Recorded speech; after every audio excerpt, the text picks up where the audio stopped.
Welcome to the Banker Lamp. Please enjoy the video. You start by enabling Remote Desktop on your Windows 10 PC and installing the Android client. First, turn on Remote Desktop in Settings and copy the PC name. This is how your phone finds the machine. Once done, confirm your Windows user has a secure password and optional network-level authentication for safety. Meanwhile, open Google Play on Android and install Microsoft Remote Desktop, granting storage and network permissions so the app can save settings and connect reliably. You now make the connection settings match.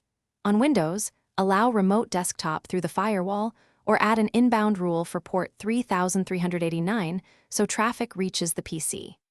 Next, open the Android Remote Desktop app and add a new PC entry using the PC name or its local IP. Then save your Windows username and password for quick sign-in.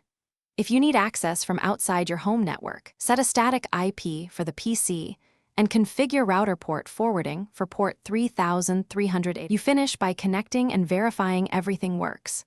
Tap the saved PC on Android and accept the certificate prompt, then adjust display resolution and sound to balance speed versus clarity. If you can't connect, make sure the PC name or IP is correct, the Windows firewall rule exists, credentials are valid, and router forwarding is set.